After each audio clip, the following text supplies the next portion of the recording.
On était squelettique. Moi-même, je pesais 20 kilos alors que j'en pesais 60 quand j'ai été arrêtée.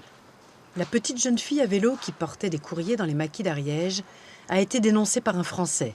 Elle part pour 3 camps allemands, Dachau, Ravensbrück et Sachsenhausen. 70 ans plus tard, les chiens l'attaquent encore parfois dans ses cauchemars.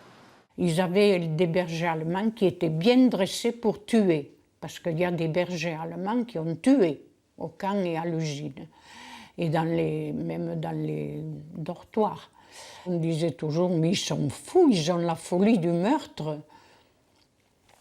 D'ailleurs, ils nous le disaient qu'on ne reviendrait pas en France, qu'on serait liquidé. La chambre à gaz, ça.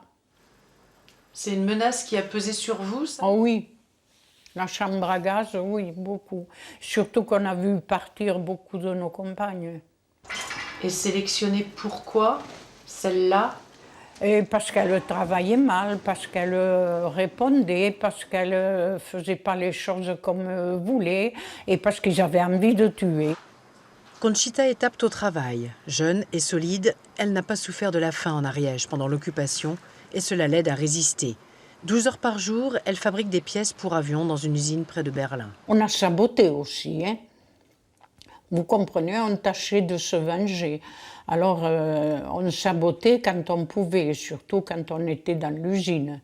Alors, on avait trouvé le truc par nos camarades de mettre toute la machine en panne. Alors, ils râlaient tellement qu'ils nous matraquaient toutes. La rébellion donne du courage, les chansons du cœur à l'ouvrage. Entre elles, les femmes activent tous les ressorts possibles de leur propre résistance. On a eu une grande solidarité et une grande fraternité entre femmes. Et ça a duré encore jusqu'à maintenant, le peu qui restons. C'est ce qui vous sauvait quelque part? Oui, oui, L'entraide? oui. On s'encourageait beaucoup. On chantait, on disait des poèmes, parce qu'on n'avait rien. Alors, on n'avait que l'uniforme dessus. Alors, on ne pouvait rien faire d'autre que les paroles. Ces paroles ont servi. Conchita, qui avait fêté ses 19 ans dans le wagon de la déportation, célébra tout juste ses 20 ans à son retour à Toulouse, à la Libération. Et on s'est toujours